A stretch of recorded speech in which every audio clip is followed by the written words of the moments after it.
అవి కొడుతుంది. అది అది రామనామం యొక్క బలమైన మంత్రము. ఆ యొక్క రామున్నే అనుకోవాలి. ఎందుకంటే ఒకసారి పార్వతి పరమేశ్వరిని ఒకటి అడిగిందంట.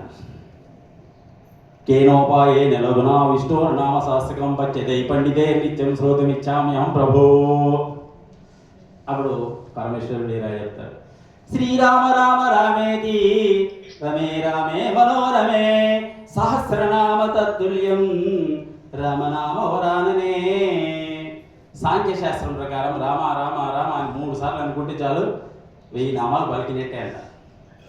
2 × 5 10, 10 × 10 100, 100 × 10 1000 అలా వస్తుంది అది. కాబట్టి అంత పవర్ఫుల్ అన్నమాట. అందువల్లనే ఆ నామ సంకీర్తన చాలా ఇంపార్టెంట్. కవులు కూడా నమ్మాలి వారు ఏం చెప్తారంటే, కవులకు ఎప్పుడు ఇదే కాదయ్యా బాబు, కొంచెం నన్ను కూడా మానవులను స్థుతించగా భగవంతుని స్థుతించండి అయ్యా అని చెప్తాడు నమ్మాలి వారు. నమ్ ఆల్వార్ మన ఆల్వార్. ఆయనే పార్వతీ పరమేశ్వర కళ్యాణ సందర్భంలో అగస్త్య మహర్షి అలా వెళ్ళాడంట నార్త్కు, హిమావత్ పర్వతం దగ్గర. ఆ హిమాలయాలు ఇట్లా కుంగిపోయినాయంట ఈ అగస్త్యుడు వచ్చేసరికి. అక్కడ విశ్వకర్మ వాళ్ళందరూ కూర్చొని నవ్వుకున్నారంట. విశ్వకర్మ ఏమన్నాడు, ఇక ఈయన వచ్చింది కాదు పాపం. అగస్త్యుడు ఏంటంటే చూడడానికి చిన్నగా ఉండి నిరూపంగా ఉంటాడు కాబట్టి నవ్వుకున్నారంట. నవ్వుకుంటే ఆయన కోపం వచ్చేసి శాపం పెడతాడు, ఈ యొక్క మీ విశ్వకర్మలు చేసి ఏది చేసినా కూడా రాశికి రాదు. అప్పుడు విశ్వకర్మ నవ్వుకుంటాడా, ఆయన శాపం పెట్టాడు, నీ భాష మొత్తం పిశాచి బాధ కావాలి. ఈ నవ్వుకుంటాడా, మొత్తం జగత్తంతా ప్రళయం చేస్తానని బయలుదేరింది. అప్పుడు లక్ష్మీనారాయణ ఎదురయ్యి చక్కగా మీరేం బాధపడకండి, మీ యొక్క ద్రావిడ ప్రబంధం అనేది అద్భుతంగా 12 మంది ఆల్వార్ల రూపంలో 12 మంది ఆల్వార్లు వచ్చి 4000 పాటలు ఈ వేదము ఉపనిషత్తులు అన్నిటికీ సారాంశాన్ని రచిస్తారు, చాలా గొప్పగా కీర్తించబడుతుంది అన్నారు.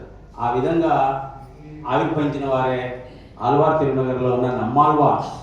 ఆయన ఒక శరీరం, మిగతా ఆయన శరీర భాగాలే ఆల్వార్లు. 12 మంది ఉంటారు మన ఆల్వార్లో.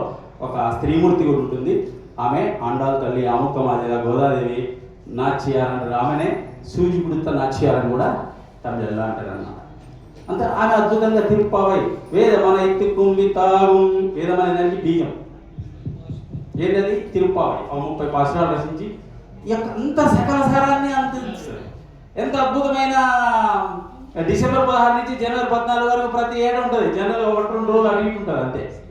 అద్భుతంగా తెల్లవారుజామున వేకువజామున ఆ పాసురాలు చదువుకుంటే మస్తు వైబ్రేషన్ వచ్చేస్తుంది, సంకల్ప శక్తి వస్తుంది. మనం ఎక్కడుంటే అక్కడ సుఖ సంతోషాలు, శాంతి సౌభాగ్యాలు, ఒక సంకల్ప బలం అనేది, ఒక శాంతి సౌభాగ్యాలు అనేవి అంటే వస్తాయి జీవితంలో. కష్ట సుఖాలు వచ్చినా కూడా, ఆ కష్టం వచ్చినా సుఖం వచ్చినా కూడా మనం ఈక్వల్గా ట్రీట్ చేసుకుంటూ వెళ్ళిపోతాం అన్నమాట. అంత